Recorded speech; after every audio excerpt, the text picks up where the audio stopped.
Hey everybody, it's me of course, the very sexy, the very toit Robbie Tucker.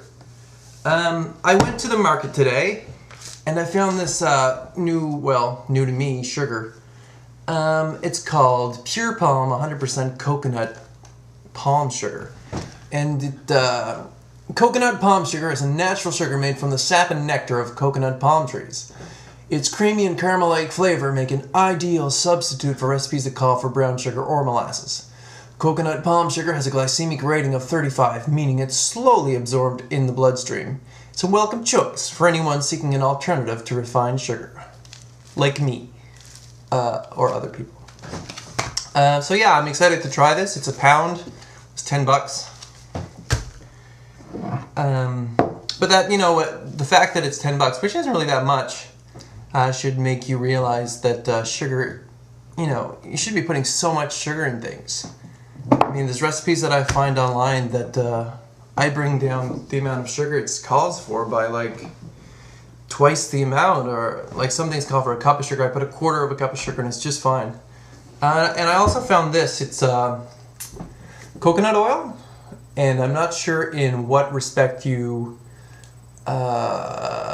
actually go about using it, if it's like canola oil or olive oil, or it smells like coconut. It's kind of hard. That's what she said. Anyhow, I'm excited to try this in cooking as well.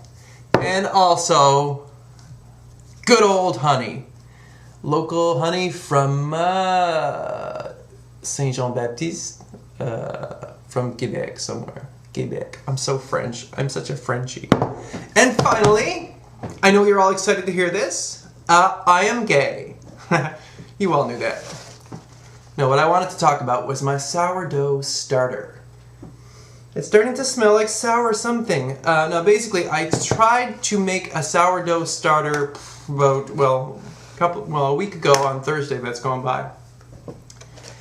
And it was working great, which basically all you do is you take flour and water in equal parts and mix them together, make a dough, let it sit somewhere warm until it actually catches bacteria from the air, and that's where the yeast in the bread comes from. It's bacteria, and but the third time I fed it, the second time I fed it worked fine. I put it in the bowl, set it back on the counter, and it was bubbly and it smelled sour.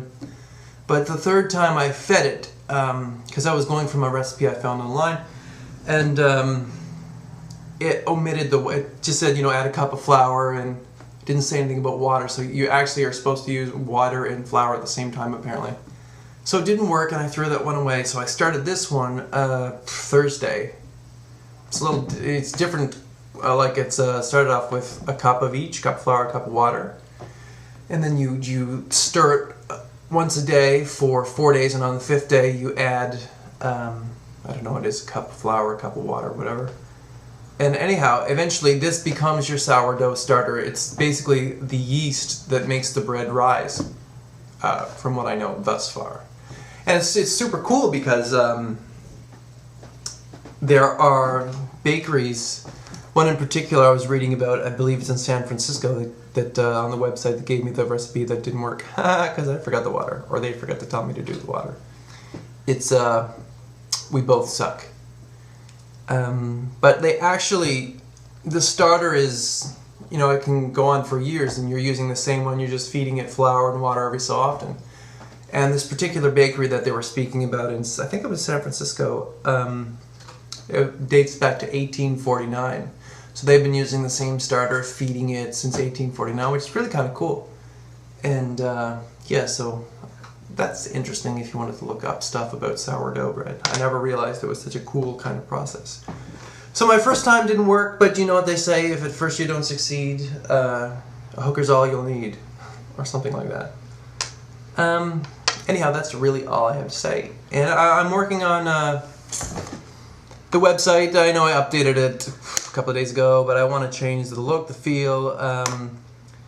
I was speaking to Gabby, the filmmaker, who's putting together musically medicated, Yes, musically medicated, documentary that focuses on my life and living with Parkinson's and all other crazy things that seem to happen along the way.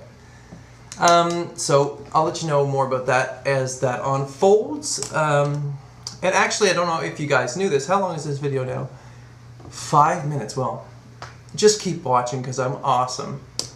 I know I haven't released anything quite some time, since 2007, since Green Room, or as I like to call it, Robbie's Requip Meltdown Extravaganza.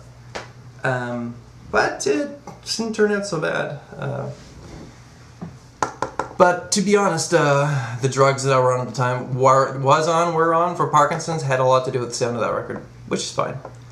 I forget what I was talking about. No, I wanted to record some new stuff. It's not that it's not for lack of material, because I have tons and tons of material. If you don't believe me, I have books and papers here to prove you wrong.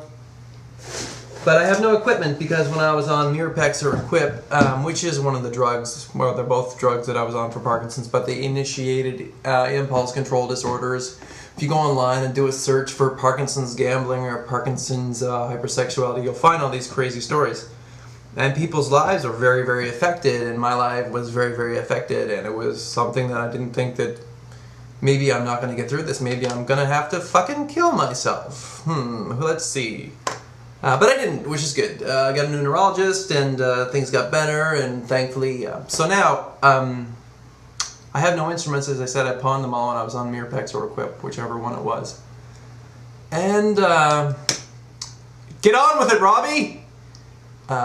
So there's been lawsuits and class action, same thing, I guess.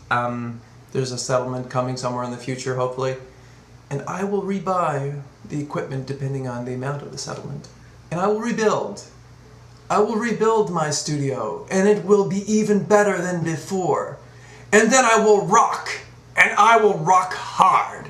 And I'll put it on disc. And coming this summer, I'm going to be performing live again. Alright, that's it, bitches and boaches. Take care. Peace.